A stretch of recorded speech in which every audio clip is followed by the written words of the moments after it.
कि हमको मोदी से क्या प्रॉब्लम है? कोई प्रॉब्लम नहीं है। प्रॉब्लम बस इतनी है कि हमारे देश के अल्पसंख्यकों के साथ अन्याय हो रहा है। प्रॉब्लम बस इतनी है कि सरकार का विरोध करना देशद्रोह बना दिया गया है। लेकिन अगर आप अपना विरोध बर्दाश्त नहीं कर सकते, अगर अपने उद्देश्य को पाने के लिए 8-10 लाख लोगों को या तो आपको मार देना होता हो या गुलक में भेजना हो, अगर ऐसी सरकार है जहां कोई किताब लिखी जाती है तो जब तक सरकार उसको पास नहीं करेगी तब तक किताब छपेगी नहीं, और लिख देने के लिए किसी को फांसी हो सकती है, किसी को उठाकर जेल में भेजा जा सकता है, तो ऐसे कोई महान चीज निर्मित ही नहीं हो सकती है। मान लेते हैं कि मोदी जी बहुत महान व्यक्ति है, मान लेते हैं, जितने गुण उनके बताए जाते हैं, 18 घंटे काम करते हैं, वेरी गुड, बहुत अच्छी बात है।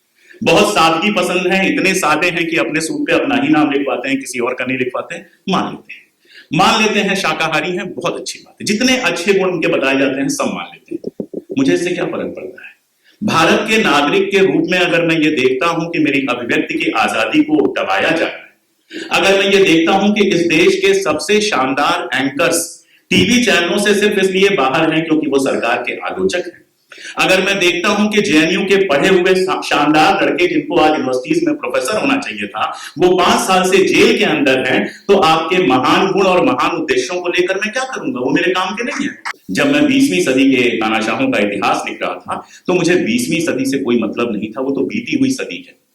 मेरी चिंता तो मेरी अपनी 21वीं सदी थी, जिसमें हम तो बूढ़े हो रहे हैं लेकिन हमारे बच्चों को जवान होना है, अपनी जिंदगी काटनी है, और उनके बच्चों को भी इसी सदी में जवान होना है। 75 साल अभी बाकी है। मनुष्यता को आजादी चाहिए, लोकतंत्र चाहिए, अपने बोलने का हक चाहिए, शांति चाहिए। आपके महान उद्देश्य के लिए जनता अपनी कुर्बानियां, अपनी जान और अपनी आजादी गंवाने के लिए तैयार नहीं है, वरना आराम से कहा जा सकता है कि मोदी जी का भी उद्देश्य बहुत महान है। वो भी हिंदू राष्ट्र बना रहे हैं, वो एक महान उद्देश्य है, लेकिन ना तो हम उनके उद्देश्य से सहमत हैं, ना उसके लिए कुर्बानियां देने को तैयार हैं। जनता से पूछ के वो तय नहीं किया गया है। देखिए, आज के समय में सरकार की आलोचना करने का सबसे बड़ा फायदा ये होता है कि आप ट्रॉल से डरना बंद कर देते हैं। मेरे कई सारे मित्र यहाँ पे हैं और मेरी बात से वो सहमत होंगे। तो आलोचना का मजा तब है जब किताब को पढ़ा जाए, किताब में गलत तथ्यों की बात की जाए, सवाल उठाया जाए, कोई खूंटा गाड़ ले कि नहीं भाई मैंने तो अशोक पांडे, तुमने तो आज ब्लैक सूट पहना है और तुम मानो ना मानो तुम्हारा सूट ब्लैक ही है, तो मुझे लगता है उसको इग्नोर कर देना ज्यादा अच्छा होता है। कई बार आपके दिमाग में इंप्रेशंस होते हैं। अगर इस किताब को ढंग से पढ़ा गया होता तो बताया होता, उसमें पढ़ते समय ध्यान में आया होता कि पहली पत्नी के मौत के बाद मैंने लिखा है कि इसने स्टालिन को हमेशा के लिए पत्थर बना दिया। उसके जीवन में महिलाएं तो बहुत सारी आई, लेकिन ऐसा प्रेम और ऐसी भावुकता दोबारा देखने को नहीं मिली। दूसरी बात यह कि जिस तरह की बातें इस किताब पे हो रही हैं, अच्छी बातें भी हो रही हैं, जो दूसरी बातों की बात हो रही थी, मुझे लगता है कि मैं अगली किताब स्टालिन पे ही लिख दूंगा। पूरे 250-300 पेज की एक अच्छी सी किताब लिख दूंगा तो सारी बातें निकल के आ जाएंगी, क्योंकि ये किताब मुझे स्टालिन के बारे में नहीं लिखनी थी, ये किताब मुझे तानाशाह के बारे में लिखनी थी। अब चलिए, कोई कितना भी महान हो, चलिए मोदी जी की सीधे बात कर लेते हैं। मान लेते हैं कि मोदी जी बहुत महान व्यक्ति है, मान लेते हैं, जितने गुण उनके बताए जाते हैं, 18 घंटे काम करते हैं, वेरी गुड, बहुत अच्छी बात है। बहुत सादगी पसंद है, इतने सादे हैं कि अपने सूट पे अपना ही नाम लिखवाते हैं, किसी और का नहीं लिखवाते, मान लेते हैं शाकाहारी हैं, बहुत अच्छी बात है। जितने अच्छे गुण उनके बताए जाते हैं सब मान लेते हैं, मुझे इससे क्या फर्क पड़ता है? भारत के नागरिक के रूप में अगर मैं ये देखता हूं कि मेरी अभिव्यक्ति की आजादी को दबाया जा रहा है, अगर मैं ये देखता हूं कि इस देश के सबसे शानदार एंकर्स टीवी चैनलों से सिर्फ इसलिए बाहर हैं क्योंकि वो सरकार के आलोचक हैं, अगर मैं देखता हूं कि जेएनयू के पढ़े हुए शानदार लड़के जिनको आज यूनिवर्सिटीज में प्रोफेसर होना चाहिए था वो 5 साल से जेल के अंदर हैं, तो आपके महान गुण और महान उद्देश्यों को लेकर मैं क्या करूंगा? वो मेरे काम के नहीं है। मेरे लिए एक ऐसा शासक बढ़िया है जो अच्छा खाता है, अच्छा पीता है, मुझे उससे कोई टक्कर नहीं।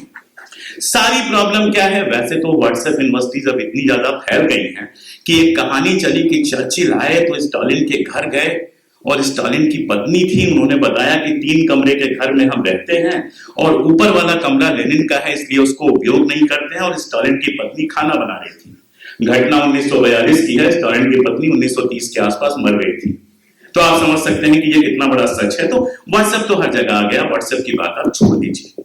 मेरा सवाल बहुत सीधा सा है, मैं ज्यादा पढ़ा लिखा आदमी नहीं हूं, मेरे बारे में अक्सर ये गलतफहमी लोगों को होती है कि मैं बहुत पढ़ा लिखा हूं।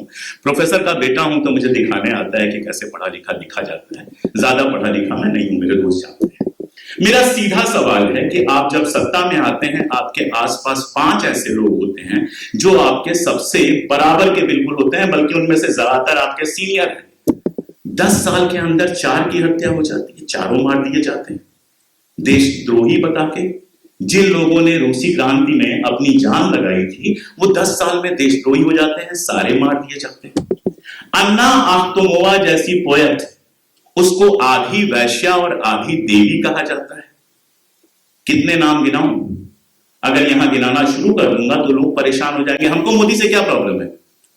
कोई प्रॉब्लम नहीं है। प्रॉब्लम बस इतनी है कि हमारे देश के अल्पसंख्यकों के साथ अन्याय हो रहा है।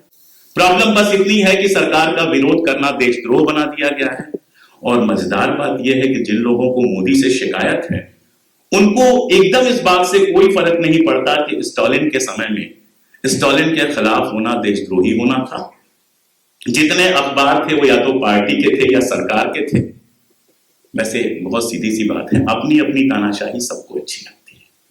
उज्ज्वल दा ने एक बात कही कि राजाओं महाराजाओं के समय में तानाशाही नहीं थी, क्योंकि तानाशाही का मुझे लगता है कंसेप्ट मॉडर्न है, वरना राजा महाराजा सारे तानाशाह थे। महात्मा गांधी का एक प्रसिद्ध कोट है, जब वो हरि सिंह के बारे में लिख रहे थे और वहां उन्होंने लिखा कि हिंदुस्तान का हर छोटा से छोटा राजा अपने आप में एक हिटलर है, क्योंकि हिटलर के पास भी उतना अधिकार नहीं है जितना इन राजाओं के पास है। ये किसी को भी मार सकते हैं, इनके खिलाफ कोई केस नहीं चलेगा।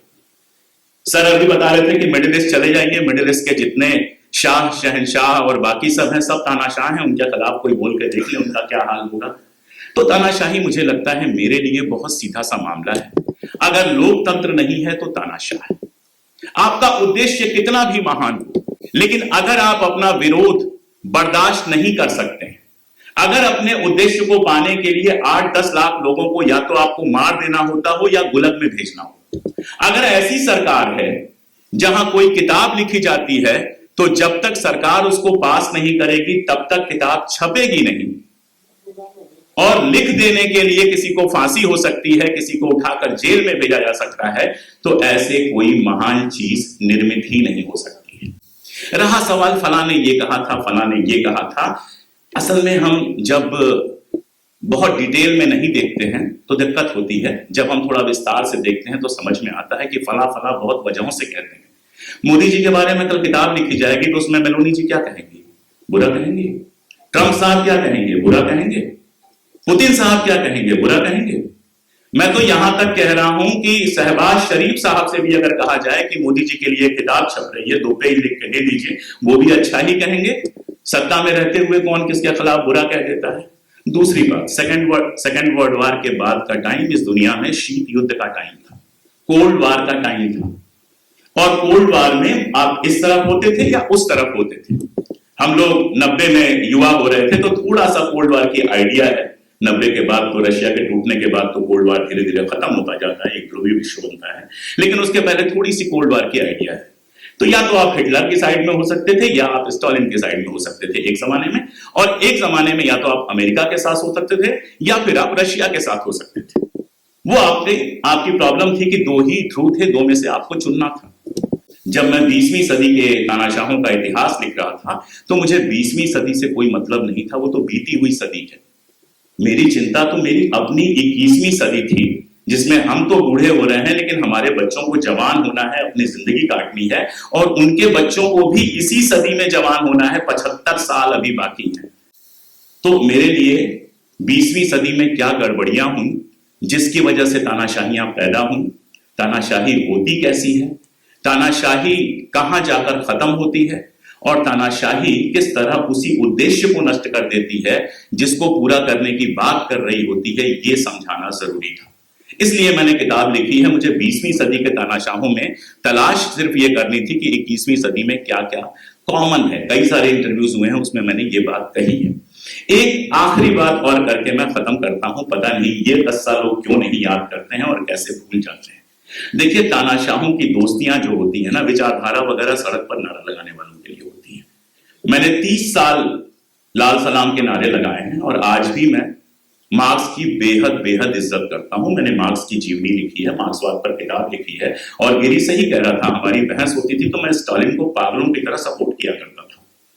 तो मैं अच्छी तरह से जानता हूं कि मार्क्सवाद हो चाहे बाकी नारे हो, राष्ट्रवाद का भी नारा हो, ये सब नारे जो होते हैं वो सड़क पर लगाने वालों के लिए होते हैं। बाकी तो सत्ता के हिसाब से नारे चुन लेते हैं। कांग्रेस की सत्ता थी तो कांग्रेस के नारे लगा रहे थे, ये सत्ता है इसके नारे लगाएंगे, कल किसी और की आएगी तो दूसरे के नारे लगाएंगे। सेकेंड वर्ल्ड वॉर जब शुरू हुआ था, एक सवाल पर मैं छोड़ के जा रहा हूं, सर को क्लास में बोलना है। सबसे बड़ी बात की जाती है कि फांसीवाद के खतरे से दुनिया को बचा लिया। फांसीवाद का खतरा तो उसी दिन शुरू हो गया था जिस दिन हिटलर अपने अगल बगल के छोटे मुल्कों को लगातार कब्जा करते जा रहा था। लेकिन उस समय उन मुल्कों के साथ खड़े होने की जगह स्टालिन ने हिटलर के साथ समझौता किया था। मोलोटोव रिबेनट्रॉप समझौता हुआ था और उस समझौता सिर्फ इतना नहीं था कि आप हम पर हमला नहीं करेंगे, हम आप पर हमला नहीं करेंगे। समझौता यह था कि यूरोप के अंदरूनी इलाके में हिटलर कब्जा करता जाएगा, स्टालिन कोई विरोध नहीं करेगा, और बाल्टिक इलाकों में स्टालिन कब्जा करता जाएगा, हिटलर कोई विरोध नहीं करेगा। समझौता यह था कि हिटलर चावल गेहूं जो होता है रशिया में वो लगातार सप्लाई करेगा और कच्चा लोहा सप्लाई करेगा और स्टालिन करेगा, और हिटलर बदले में बने हुए जहाज और बने हुए कुछ हथियार सप्लाई करेगा। और उस समझौते के बाद एस्टोनिया पे कब्जा हो गया। अभी मैं एस्टोनिया गया था, खासतौर पर वो जगह देखने में गया था, तालिन में केजीबी का एक इंट्रोगेशन सेंटर है जहां पर लोगों से पूछताछ की जाती थी। वहां जहां कैद तन्हाई जिसको कहते हैं वो जो जगह थी, मैं वहां पर खड़ा था और ऐसा कुछ हुआ कि उस समय मेरे अलावा कोई नहीं था। तकरीबन 10 मिनट मैं वहां पर खड़ा रहा और मैंने ये तसव्वुर किया, ये सोचा कि अगर इस जेल के अंदर एक तिकोना सा एरिया था जिसमें बताते हैं एक बाल्टी रख दी जाती थी जो आपके निपटने के लिए होती थी, पानी दिन में एक बार आपको मिलता था, खाना दिन में एक बार मिलता था, और लोग महीनों महीनों रहे। मैंने तसव्वुर किया कि अगर मुझे कुछ घंटों इसमें रहना पड़े, 24 घंटे रहना पड़े, तो मेरी हालत क्या होगी। मुझे लगा मैं पागल हो जाऊंगा। इतनी क्रूरताओं के साथ अगर कोई महानता मिलती है तो मनुष्यता को ऐसी महानता नहीं चाहिए। मनुष्यता को आजादी चाहिए, लोकतंत्र चाहिए, अपने बोलने का हक चाहिए, शांति चाहिए। आपके महान उद्देश्य के लिए जनता अपनी कुर्बानियां, अपनी जान और अपनी आजादी गंवाने के लिए तैयार नहीं है, वरना आराम से कहा जा सकता है कि मोदी जी का भी उद्देश्य बहुत महान है, वो भी हिंदू राष्ट्र बना रहे हैं, वो एक महान उद्देश्य है। लेकिन ना तो हम उनके उद्देश्य से सहमत हैं, ना उसके लिए कुर्बानियां देने को तैयार हैं। जनता से पूछ के वो तय नहीं किया गया है। और हिटलर और स्टालिन का समझौता टूटा कैसे?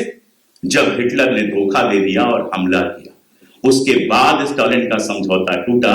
किसी फांसीवाद को बचाने के लिए स्टालिन ने कोई समझौता नहीं तोड़ा, किसी फांसीवाद से दुनिया को बचाने के लिए अपनी तरफ से कोई लड़ाई नहीं लड़ी। जब दुश्मन आपके घर में घुस गया तब तो आपकी मजबूरी थी कि आप लड़ाई लड़ते। उसको महानता की तरफ पेश किए जाने से मैं बिल्कुल इनकार करता हूं। और एक सेकंड की और बात बस, कि दादा ने कहा कि उन मूर्खों के साथ एक ही बास्केट में क्यों रख दिया।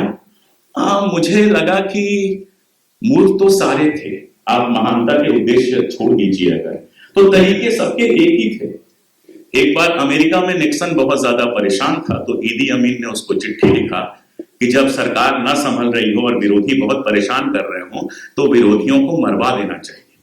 हिटलर और स्टालिन इससे अलग क्या कर रहे थे? शुक्रिया।